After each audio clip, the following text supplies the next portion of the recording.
Good evening students. हमारे साथ Rakesh Jain sir है। एक स्पेसिफिक क्वेश्चन इस वाले वीडियो में कवर करना चाहता हूं राकेश सर आपके साथ। राकेश सर फाउंडर है NEETnavigator.com के। मैंने पहले भी वीडियोस किए, आपको बताया कि एक जो क्वेश्चन कौन से कॉलेजेस आप टारगेट कर सकते हैं, उसके लिए MBBS लाइट हाउस का मैंने एक डिटेल डेमो पीछे पहले वाले वीडियो में दिया था। तो राकेश सर इस वाले वीडियो में मैंने स्टूडेंट्स को कमिट किया था कि हम अलग अलग चीजें कवर करते रहेंगे जो उनको काउंसलिंग प्रोसेस में गाइड करेगा। एक जो चीज बच्चों को बहुत ज्यादा परेशान करती है वो बॉन्ड है। राइट। तो बॉन्ड का लार्जली मतलब है कि उन्होंने जो जो चीजें बताई गई थी वो नहीं की तो कोई उनसे बहुत सारे पैसे लेगा, है ना। तो तो एक एक करके चलते हैं।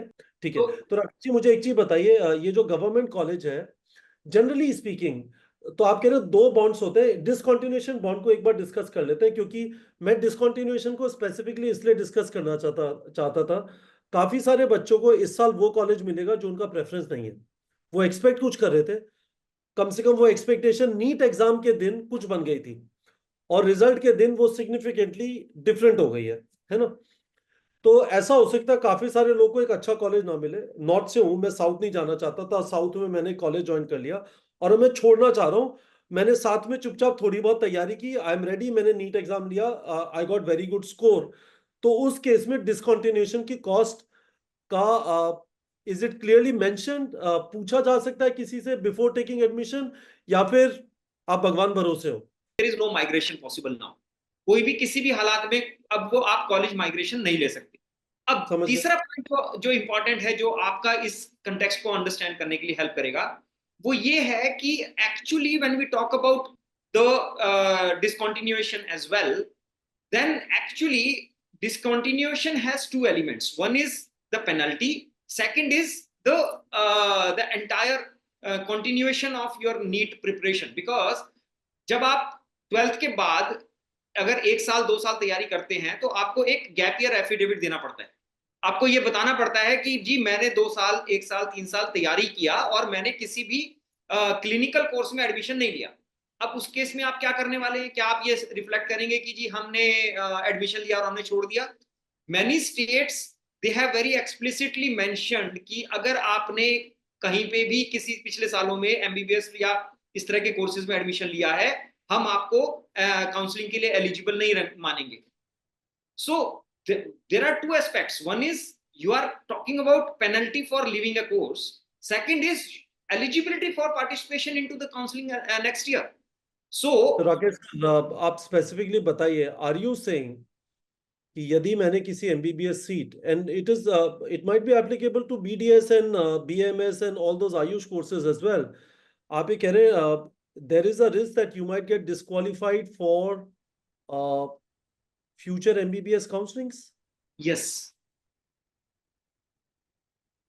please Rakesh sir, understand. मतलब मुझे I I want to know, मतलब ये तो मैं बची हुई पूरी फीस भरने को तैयार हूँ। गवर्नमेंट कॉलेज की फीस नहीं होती ज्यादा, मैं पेनल्टी भी देने को तैयार हूँ, मुझे बेहतर कॉलेज में जाना है, तो मतलब व्हाई दिस रेस्ट्रिक्शन? कपिल देखिए, यहाँ पे यही तो वो दूसरा पॉइंट हमारा जो एक सर्विस बॉन्ड वाले भी जो चीज आ रही है ना, when we are talking about the smaller fees, the smaller fees is because the government is subsidizing it, right? तो बस आप ये समझ सब्सिडाइज्ड गया। कॉस्ट को, आप ये कह रहे हो कि कपिल फीस 10,000 रुपए नहीं है, खर्चा तो 10 लाख रुपए हो रहा है, बाकी यस टैक्स पेयर से आ रहा है। Absolutely.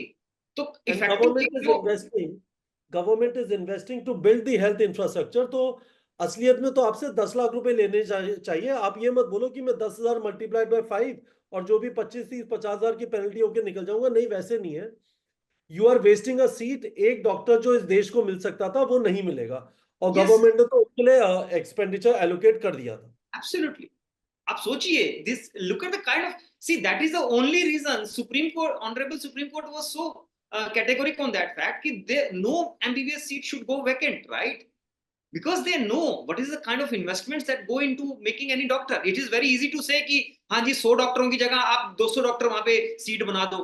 It is not like that. वहां पे कोई कुर्सी लेके मेज राकेश लेके सर, वहां पे बैठने वाला नहीं है।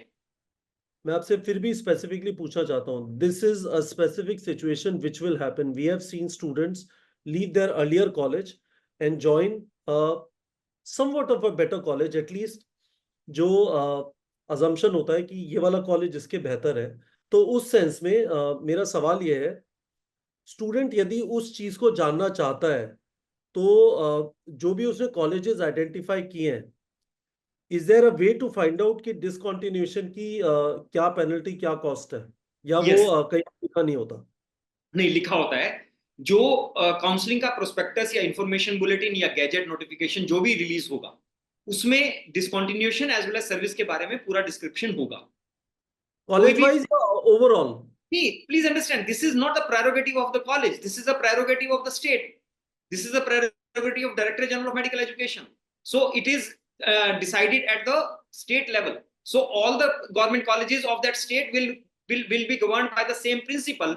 And that is what another important point to understand is, चाहे आपको सीट अलॉटमेंट एमसीसी से हो या स्टेट से हो, उसकी जो टर्म्स एंड कंडीशन है वो चेंज नहीं होती हैं। आप ये नहीं कह सकते कि सर मैं आसाम से एमसीसी से गया इसलिए मेरे को कोई वहां पे बॉन्ड नहीं देना पड़ेगा, ऐसा नहीं है। The bond, the fees, the conditions remain the same. So it is effectively only that allotment which is being done by the MCC or by the state. तो राकेश सर, इसका मतलब आप ये भी बोल रहे हैं कि यदि स्टेट लेवल पे वो terms and condition largely same ही रहेंगी, क्या हम बच्चों को वो भी प्रोवाइड कर सकते हैं? देखिए, हम हर एक स्टेट का डिसकंटिन्यूएशन का वो अगर हम प्रोविजन की बात करें, वो बहुत एम्बिग्विटी होती है। उसमें एम्बिग्विटी इसलिए हो जाती है क्योंकि they are actually written not in the separate service bond condition kind of thing. This is as a part of annexure documents which is there. I can probably look at that if it is readily available for all the states, but this is going to be a little difficult task because I will try and help you with our team. यदि आप हमसे share करेंगे तो we'll also go through it. तो ये एक चीज हो गई। तो स्टूडेंट्स, इस चीज को ध्यान से देख लीजिएगा। यदि आपके दिमाग में ये है कि सीट तो जाने नहीं देता, which I think is the right approach, seat आपको छोड़नी नहीं चाहिए, उसके बाद मैं अच्छा कॉलेज ज्वाइन कर लूंगा, तो उस चीज को जरा देख लीजिएगा कि उसके इम्प्लीकेशन क्या है।